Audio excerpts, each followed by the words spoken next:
بسم الله الرحمن الرحیم. ډاکټر صاحبانو تر دې دمه پورې چې موږ تاسې څه ناروغۍ وویلې د ګلومیرولر هغه یې ټولې پرایمري ډیزیز وي. سیکنډري ډیزیز یې وایي د ګلومیرولس او ختمیږي هم په دې سره. دا ډېر لږ دي ځکه چې سیکنډري ناروغیانې موږ تاسې پیژنو، ناروغۍ پیژنو، خو ګلومیرولو نیپرایټس د هغې ناروغۍ یوه برخه ده که نه، ځکه په اصل کې هغه ناروغیانې موږ تاسې د دغو سیستمیک پاتالوجي په مختلفو برخو کې یا ویلي یا ممکن په راتلونکي کې ووایو سیکنډري ناروغیانې. خو که چېرته تر سیکنډري ناروغۍ یا سیکنډري سیستمیک ناروغیو څخه وروسته ګلومیرولس مسابه سي ډاکټر صاحبانو دې ته موږ تاسې څه ویلی سو سیکنډري ګلومیرولو نیپرایټس یا هم سیکنډري ګلومیرولر ډیزیز ورته وایي په صورت عموم کې ډاکټر صاحبانو. داسې مختلف سیستمیک ناروغیانې دي چې اکثره کیدای سي چې کسبي وي، اکوایرډ وي، کیدای سي چې اکثره وي ډاکټر صاحبانو حتی جینیټیکي وي. صحیح، زه به تاسو ته وروسته هم وایم انشاءالله. مختلفې ناروغیانې دي چې داسې مختلف شمېر ناروغیانې موږ تاسې مخکې ورباندې بحث کړی، حتی په یو جدول کې راغلي وي سیکنډر ناروغیانې چې پښتورګي مسابه کوي. زه به له هغې جملې څخه تاسو ته یو څو دانې ووایم بس خلاص. لکه په خاص توګه سره ډیابیټک نیوپروپاتي او لوپس نیپرایټس. صحیح سو. او د هیریډیټي به هم صرف نومونه واخلو، نور خلاص. لوپس باندې خبرې کوو ډاکټر صاحبانو. لوپس اریماتوس خلکو د لوپس څه ته وایي؟ لیوو ته وایي. ما تاسې ته دا تشریح کړې وه چې دا یو اوټوامین د سکین ناروغي ده چې خلک په دې آن و چې دا لکه لیوو غوندې یو شی د لیوو چې په رمه ګډ سي او ډېر پسونه یو خوري خو 100 دانې وژني. دغسې وایي دغه ناروغۍ چې کله زموږ تاسې په جلد باندې علاوه سي نو جلد ټول تخریبوي، نو په دې اساس باندې دغه نوم ورته انتخاب سوی و، لوپس ارتماتوسس. یعنې ځکه چې په جلد کې سره سره ټاپونه یا هم لیژنونه لیدل کېږي همدغه نوم. خو بیا وروسته وپېژندل سوه چې دا تنها د جلد ناروغۍ نه ده بلکې دا یوه سیستمیک ناروغۍ ده، دا یو اوټوامین سیستمیک ناروغۍ ده چې یو یې ډاکټر صاحبانو ډسکایډ ډول ده او بل چې دی ډاکټر صاحبانو ډیفیوز چې نور سیستمونه هم نیسي که نه. نو دا تاسو ته ما ویلي و چې د دغو ناروغانو تر ټولو غټه نښه چې د بټرفلای رش مثلا پزې سرې نیولی وي، دغسې دغه دواړه باړخوګان نیولي وي، اکثره وخت یې د تندی هم د عموما دغه پورته یا هم دغه ځایونه داسې سره وي، حتی داسې معلومېږي لکه بټرفلای چې په مخ باندې ناست وي. صحیح سو. دغسې کسان چې کله در باندې پیښ سو، یو چا ممکن لیزر کړی وي، تاسې به فکر کوئ چې دا ولاد اسیلي ده، تاریخچه یې اخلئ. صحیح سو. او یا کیدای سي چې مثلا یو څوک کیدای سي چې کانټاکټ ډرماټایټس باندې اخته وي، او یا هم کیدای سي چې مثلا ډرګ سنسټیویټي وي، مخ په یو کریم غوړ کړی وي، او ولا ته خو اسیلي، نو تاسې تاریخچه حتما اخلئ. صحیح سو. دا باید اکیوټ نه وي، دا عموما کرونیک سیر لري. دا نو اسیلي باندې موږ تاسې ډېر بحث کړی و ډاکټر صاحبانو مخکې. نو ما تاسې ته په هغه ځای کې هم ویلي و چې سیستمیک چې دی ډاکټر صاحبانو لوپس اریماتوسس یا اسیلي په دې کې نه یوازې دا چې سکین بلکې نور غړي مسابه کېږي چې پښتورګی هم یو غړی ده که نه، هغه هم اکثره وخت دغه ناروغۍ په وخت کې مسابه کېږي. یعنې دا معنا چې اسیدي په وخت کې اوټو انټیباډیانې وي، ځینې اوټو انټیباډیانې داسې هم وي چې ځي پښتورګو ته ډاکټر صاحبانو په بیسمنټ ممبران کې ځای په ځای کېږي او چې شی رامنځته کوي ګلومیرولر ډیزیز یا ګلومیرولر نیپرایټس رامنځته کوي ډاکټر صاحبانو، ځکه دا یو ملټي سیسټم ډیزیز ده. په ټولو ناروغانو کې په ټولو اسیلیو کې هم ډاکټر صاحبانو پښتورګي نه وي انولو یا پښتورګي نه وي پکې مسابه سوي، یوازې 40% او حتی په ځینې وختونو کې کیدای سي تر 15% کسان یې کیدای سي چې اسیلي ګلومیرولر ډیزیز ولري، نور یې ممکن ونه لري ډاکټر صاحبانو. صحیح سو. خو په صورت عموم کې ډاکټر صاحبانو په دغه کې د اسیلي په وخت کې دوه مهمې نښې دي که چېرته په ناروغ کې ولیدل د اسیلي په ناروغ کې تاسې پوه سئ چې دا ولا په ګلومیرولو نیپرایټس هم ورسره اخته ده. لکه په خاص توګه سره ډاکټر صاحبانو پروټین یوریا او هیمچوریا. نیپرایټس تر څنګ شی باید ولري ډاکټر صاحبانو؟ پروټین یوریا او هیمچوریا. مثلا یو اسیلي کس ته راغی، ما یې یورین ډي آر ورته وکړو او راپور راته راغی چې دا ولا څه لري؟ هیمچوریا یا پروټین یوریا هم لري. نو زه باید پوه سم چې پښتورګي مسابه سوي دي خلاص، یا هم اسیلي ګلومیرولو نیپرایټس پکې واقع سوی دی. صحیح سو. د دې تر څنګ ډاکټر صاحبانو که چېرته موږ تاسې د ادرار سمه څېړنه ورته وکړو، دا کسان به کیدای سي چې کسټ ولري په ادرار کې، په خاص توګه سره ریډ کسټ او یا هم ډبلیو بي سي کسټ، یا هم کیدای سي چې فټي کسټ. کسټ خو پېژنئ ما ته چې داسې استوانوي جوړښتونه دي چې په دغه کې لکه خټه چې مثلا ترې پایپ وتلي په ادرار کې. دا کسان همدارنګه هایپرټینشن لري ډاکټر صاحبانو. او په صورت عموم کې ډاکټر صاحبانو په دغو کسانو کې هم لکه د اسیلي پاتالوجي کې ما تاسو ته ویلي وو، دا اسیلي په هر چا کې هم نه لیدل کېږي، په ځینې کسانو کې او د دې سبب تر ډېره وخته پورې دغه سوی و پیژندل سوی دا معنا ګوري اصل کې نه یوازې دا اسیلي ټول اوټوامین ناروغیانې په خاص ګروپ کسانو کې لیدل کیږي هغه کسان چې د یوغو څه شی ډاکټر صاحبانو کمزوری وي نه MHC مالیکول ډیفرنسیشن سي نس کولی یا په بل عبارت کلاس 1 MHC مالیکولونه یې که ضعیفه وي کلاس 1 MHC مالیکولونه وظیفه څه ده سلف او نن سلف پیژندل دي که نه نو دا یوه جینیټیکي ستونزه ده ګورئ ډاکټر صاحبانو چې په ځینې کسانو کې راځي په MHC مالیکولونو کې په کوم MHC ټایپ 1 کې تغیرات وي هغه نسي کولی چې ټول سلف انټیجنونه د موږ تاسې معافیت ته سلف ثابت کړي اکثره ممکن سلف انټیجنونه نل سلف ورڅخه ثابت سي د MHC ټایپ 1 ستونزه چې دغه څه ده ډاکټر صاحبانو وظیفه چې ټول سلف انټیجنونه زموږ تاسې معافیت ته ور وپېژني چې دا سلف دي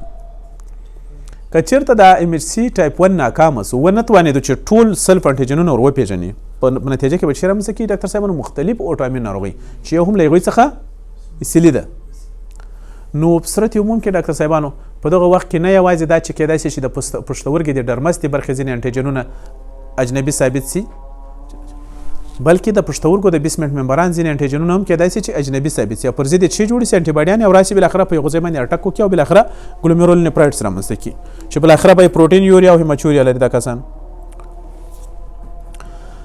لوپس نیپروپاتي موږ تاسې وویل ډاکټر صاحبانو بل ډیابیټیک نیپروپاتي ده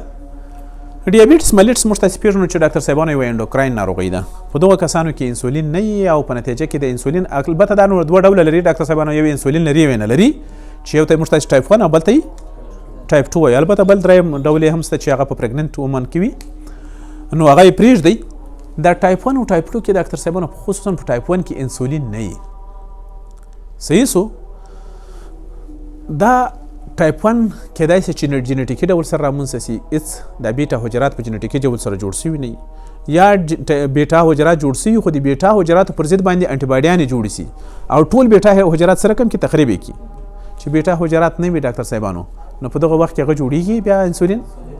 نه جوړیږي نو پایله به چې وي ډاکټر صاحبانو زموږ تاسې په وینه کې به د ګلوکوز سویه لوړه سي نارمل رینج د ګلوکوز له 80 تر 100 په فاسټینګ حالت کې او په رینډم حالت کې تر 180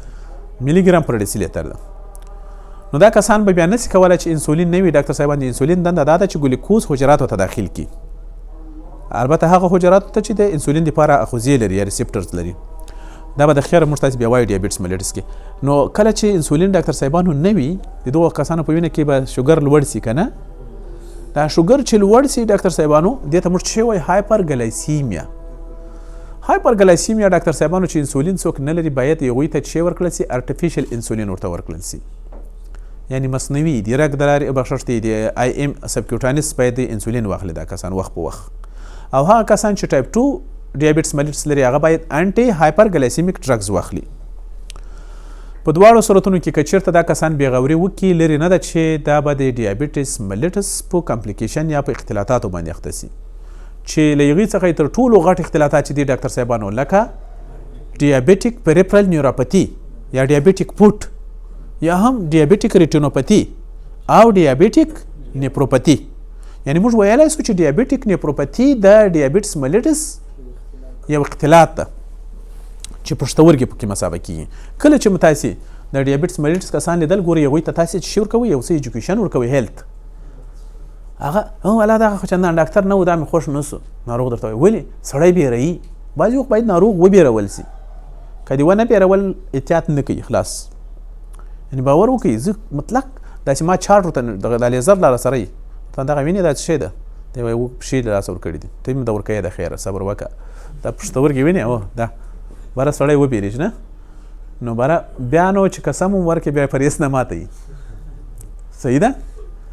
که چېرته زه ورته چې جوړ روغ غم مه کوه دی سبا ځي هلته یو منځپینې غوښې خوري ځکه خو نه پوهېږي په خپله خیر وشر نه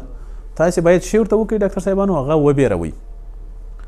او متوجه یې کوئ تر څو کمپلیکیشنونه ورنه کړي د نورو کمپلیکیشنونو تر څنګ یو کمپلیکیشن هم چې دی ډاکټر صاحبانو نیپروپاتي عموما ډاکټر صاحبانو کله چې د ډیابیټس ملیټس په وخت کې نیپروپاتي رامنځته سوه دا کوچنی نیپروپاتي نه وي دا اکثره وخت اینډ سټیج رینل ډیزیز ته کاندید وي دا کسان صحیح سو. یا په بل عبارت هغه کسان چې اند سټیج رینل ډیزیز ولري او ډیابیټس ورسره ولري د دې کې شک نشته چې دغه اند سټیج ډیزیز کډنی ډیزیز چې دی ډاکټر صاحب دا د ډیابیټس له وجې رامنځته شوی ده. صحیح سو. او اکثره وخت متاسفانه چې د ډیابیټس کسانو ژوند هم د پښتورګو د لاسه ختمیږي یا هم په بل عبارت هغه کسان چې د ډیابیټس له وجې مړه کیږي اکثره یې د څه له وجې څخه د ډیابیټیک نیوروپاثي له وجې مړه کیږي ډاکټر صاحبانو. صحیح سو. ښه په هر صورت یا ویلی سو چې 10% ټول د ډیابیټس کسان کیدای شي چې د پښتورګو ناروغۍ له وجې ژوند د لاسه ورکړي. کله چې ډاکټر صاحبانو یو څوک په ډیابیټس ملیټس باندې اخته او تر هغه وروسته یې ډاکټر صاحبانو اسیمپټومیټیک پروټین یوریا د نیفروټیک سنډروم اراز پروګریسیو رینل فیلر او یا هم هایپرټینشن اراز پکې ولیدل سول نو تاسې پوه شئ چې دغه کس پر څه باندې اخته شوی ده په ډیابیټس نیفروپاثي باندې اخته شوی دی. د دې ترڅنګ ډاکټر صاحبانو هغه کسان چې په ډیابیټیک ملیټس باندې اخته دي تر نورو کسانو چې روغ کسان دي 40% زیات دغه کسان ډاکټر صاحبانو په خاص توګه سره کارډیوواسکولر ډیزیز باندې هم اخته کیږي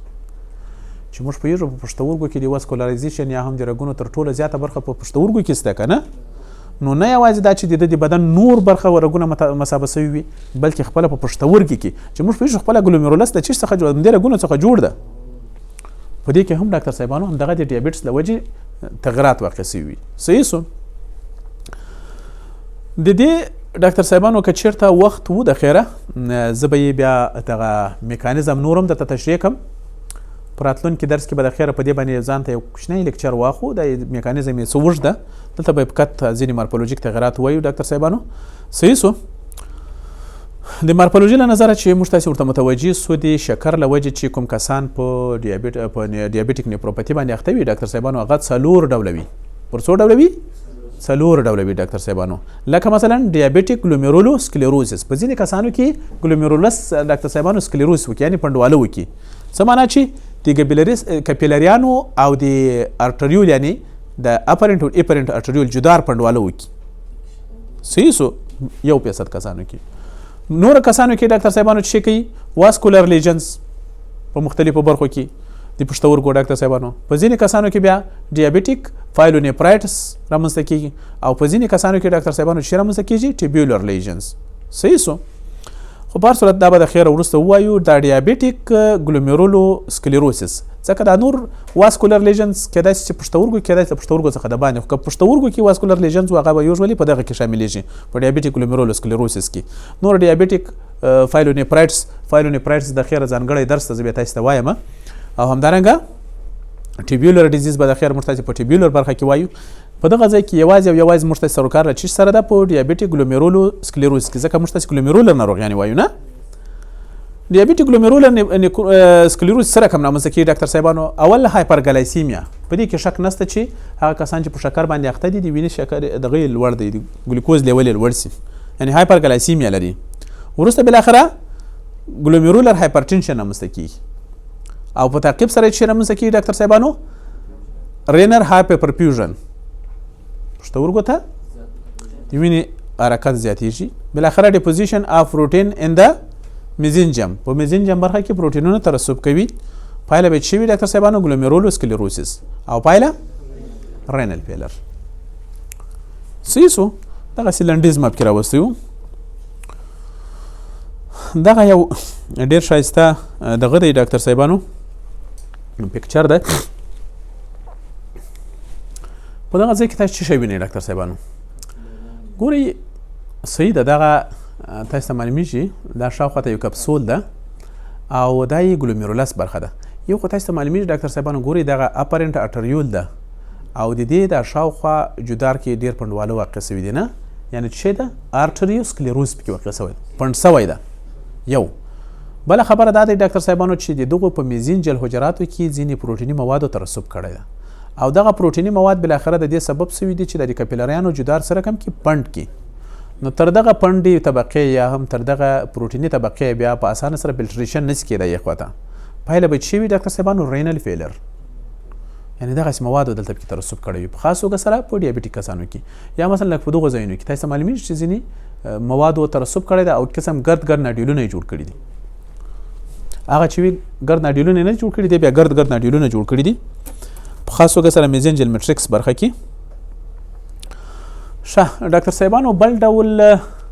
سیکنډري ګلومیرولر ډیزیز چې و ما تاسو ته چې دغه دوه درې ډوله به درته وایم چې یو لوپس نیپروپاتی او بل ډیابیټیک نیپروپاتی چې هلته پکې پروټیني موادو ترسب کول او رګونو سختواله کوو یا هم ډیابیټیک ګلومیرولوسکلیروسس پکې واقع کېدل دغه ما تاسو ته څه نه څه تشریح کړي وو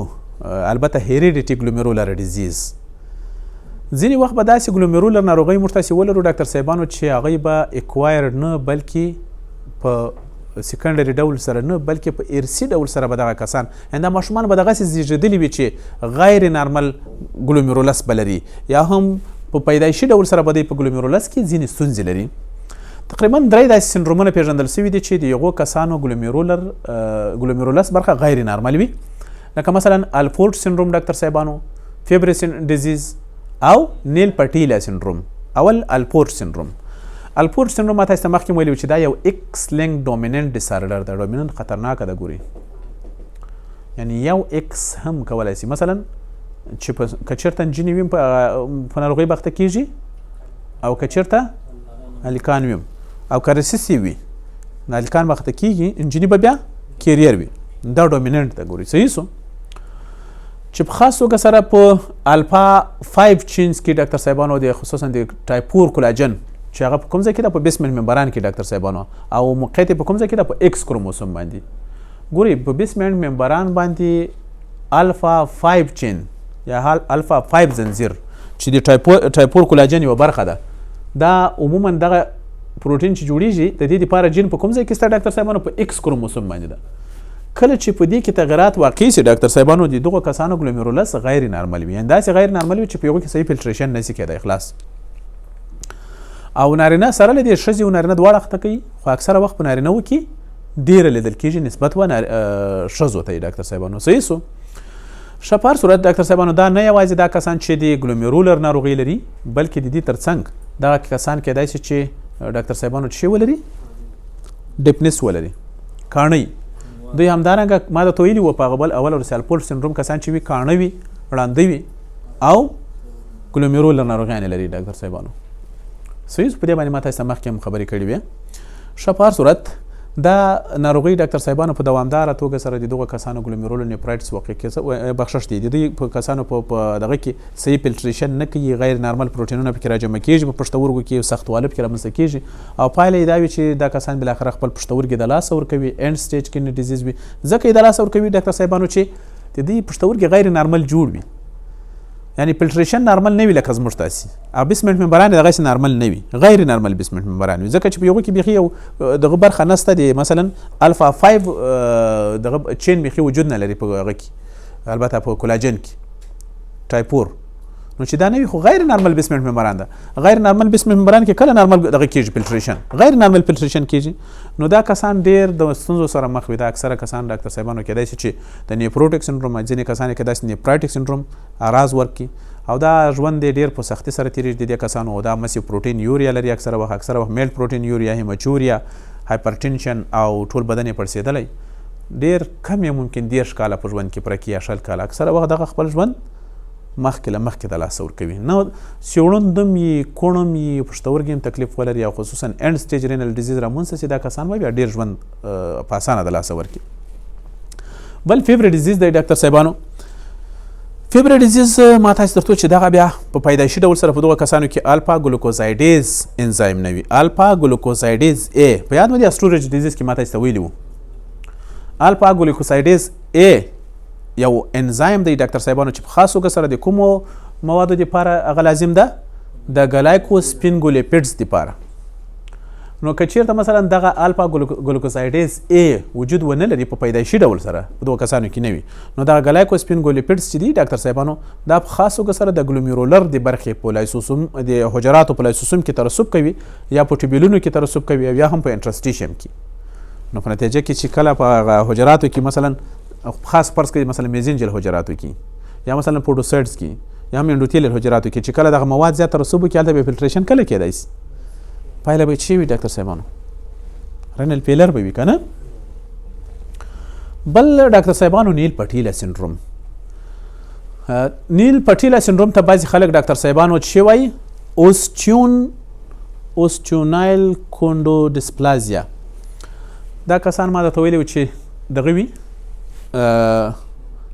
د دوی نوکان ډېر کوچني کوچني وي، نکي نکي نوکانې وي، پټیلا یې هم سره کم وي، غیر نارمل او کوچنۍ وي د دې کسانو. د دې ترڅنګ چې همدغه ستونزې لري ډاکټر صاحبانو، دوی نه یوازې دا چې دغه لري، کیدای شي چې ډاکټر صاحبانو د بدن په نورو برخو کې مثلا کیدای شي چې په نه یوازې د په زنګنونو کې بلکې په دغه البو جاینټ او ریسټ جاینټ دغه هم غیر نارمل وي. خو د یغو ترڅنګ ډاکټر صاحبانو دغه کسانو بیا ټایپ 5 کولاجن کې تغیرات وي، یعنی الفا 1 چین کې دغه چې دا د کولاجن په یغو کې تغیرات واقع شوي ډاکټر صاحبانو، او په نتیجه کې البته دا په نهم کروموسوم کې دی ډاکټر صاحبانو په پیدایشي ډول سره چې کله په دې کې تغیرات واقع شي دا بیسمنټ ممبران به هم سره کم وي، غیر نارمل سوري به آزاد وي یا به ډېر تنګ وي. صحیح سو په نتیجه کې په هغو پښتورګو کې هم صحیح فلټریشن نشي کېدی. حتی چې دا کسان پیدا شي له پیدایش سره سم ډاکټر صاحبانو د ګلومیرولر ډیزیز اعراض لري، لکه پروټین یوریا، هیماچوریا یا اسیمپټومیټیک پروټین یوریا، یا هم کېدای شي چې اوډیما او حتی کېدای شي چې ډېر کم تعداد هایپرټینشن هم ورسره ولري. د وخت په تېرېدلو سره اکثره وخت دغه کسان هم موږ تاسې د لاسه ورکوو.